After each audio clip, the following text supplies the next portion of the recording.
arms burst out these tendrils of flaming snakes. Like instantly. Yeah. I'm not messing around. Okay, well, which guy are you gonna hit? The one closest to me. Or no, I guess I'll hit the transmuter, I guess. Okay. Try anyway. Just double check. That hits. Yes. Okay. Oh, to the other thing is there.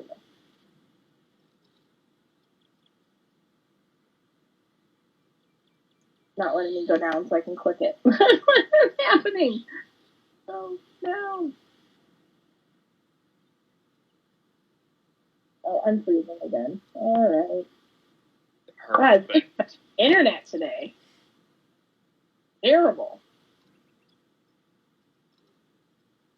There we go.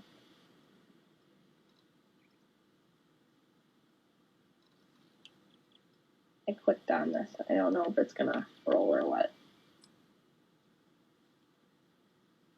What is this thing doing?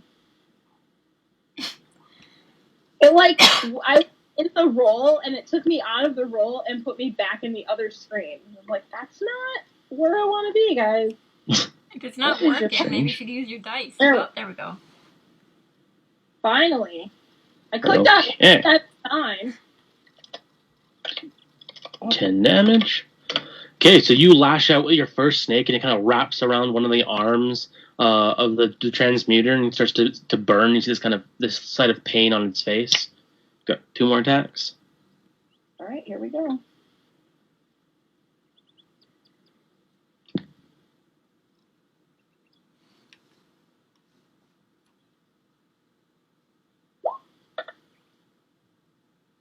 Okay, you lash out with your second one. It just barely misses it. He kind of just leans back as it goes past him. And your last one? That also hits. 2 22s.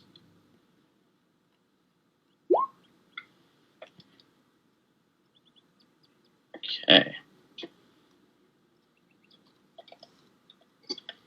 Okay, and you lash out with your last one. You grab it around his waist, and you can tell this guy is clearly not having a fun time. You're burning and singeing a lot of his robes. It's not having a fun time whatsoever. Is that all you're doing? You still have movement left? I'll move back. Okay. After that is Belle. I'm going to cast Spirit Guardian. Okay. Just make sure to leave one alive for me. I'm going to do something fun. Yay! So their speed's halved, and then at the start of next turn, if they're still in the room, it'll attack them.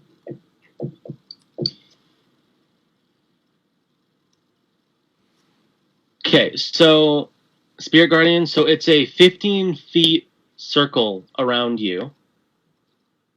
And you can designate any number of creatures you can see to not be affected by it. Obviously, all of us. Yeah. So any creature within 15 feet of you will take a fairly large amount of damage. And it can be 3d8 radiant or necrotic, depending. I have a feeling it'll be radiant. Yeah. And they can appear as angelic, fey, or fiendish. So, angelic or fey, you could pick one. Probably angelic. Okay. So, yeah, you kind of summon forth these kind of angelic, like winged guardians that kind of just generally kind of very, very gracefully kind of flit around you, about 15 feet out from you.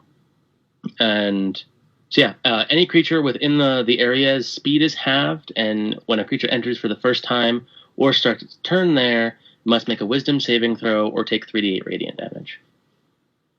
I'll have to move back a little bit because they have to walk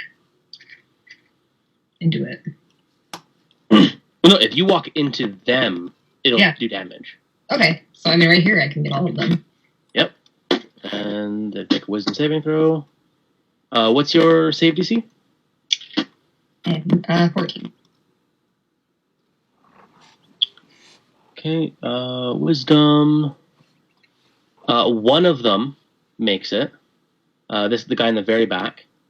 He makes his save. However, still takes damage, so roll 3d8. Okay. 14. Damn. Yeah, not bad.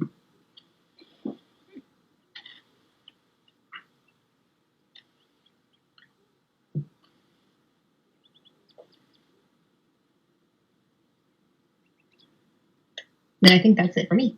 Okay, so yeah, as you walk up to these figures, you're immediately seeing that the transmuter just gets absolutely blasted with this radiant light, like energy, and he's not looking so good. He's got like blood hanging out of his nose, and his robes are now all scorched.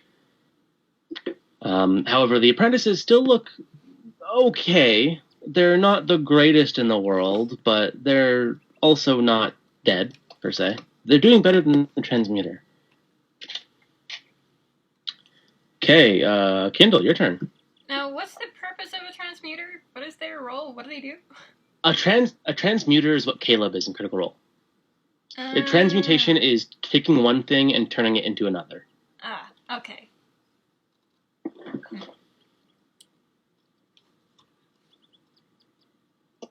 Alright, I'm gonna move right here. And I'm going to try and use Flowery Whirlwind on these two. Okay. So they make their saving throw. And what is the DC for it? 8.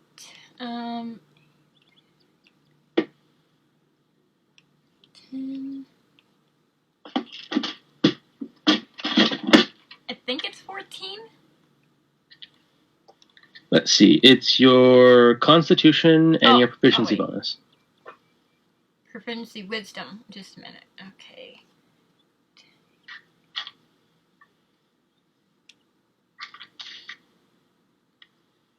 Maybe it's. I think it's 13 then. Okay. Well, anyways, they both fail with an 11 and a 12. Yeah, it's 13. Okay. Yeah. So a kind of fiery tornado starts to whirl up from underneath them and immediately picks them up. So it's a D8 fire damage. Isn't it a 2d8? Oh, no. Okay. I thought it said here 2d6. Alright. D8. Yeah, it's 1d8. You can just roll one for each character. I'll look for that later. So I'll just...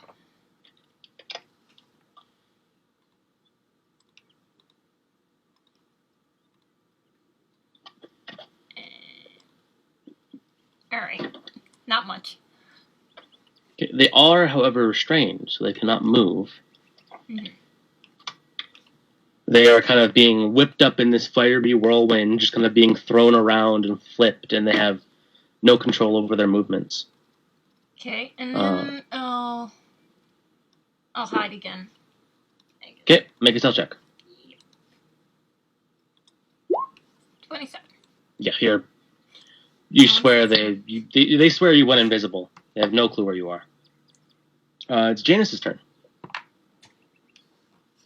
Janus is going to stand right here. No. There. And that's it. Okay, Echo's turn. Okay, help 40.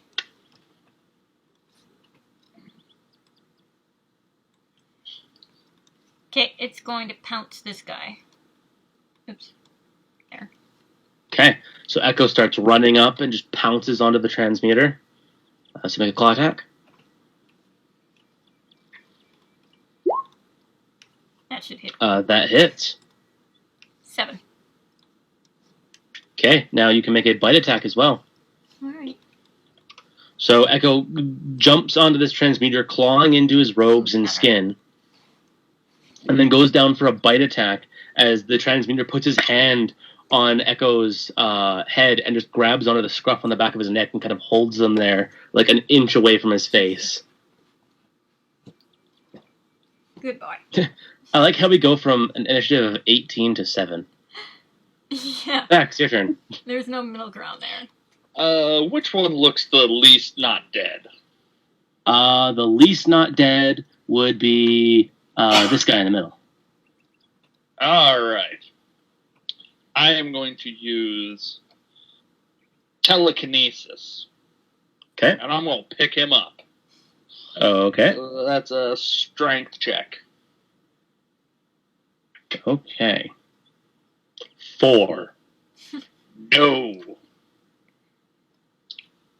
I'm picking him up, and I'm chucking him 20 feet,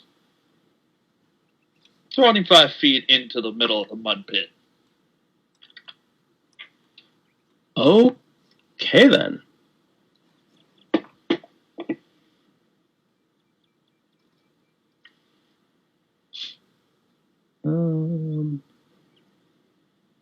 Okay, so you're basically moving him out into the pit, like over here, and then dropping him, right? Yep. Okay, so you drop him into this pool of kind of more of a liquidy clay almost, as he kind of flops in and doesn't seem to be too phased about it, really. Aww. Oh well. He's just kind of standing in it. It's about 3 feet deep, so it goes up to almost his waist. And he immediately pulls out that rod that he had that you guys saw him poking at the sludge before with, and kind of just stands there with it in his hands, just kind of waiting. Nope. I am going to move forward about there, and I am having counterspell ready. Okay.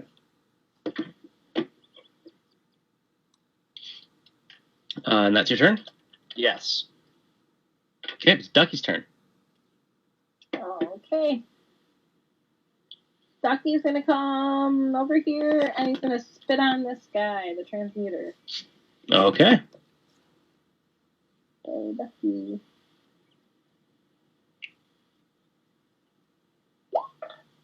That hits. Oh my god. Barely. That's awesome. I didn't Don't even bother rolling. Oh my god!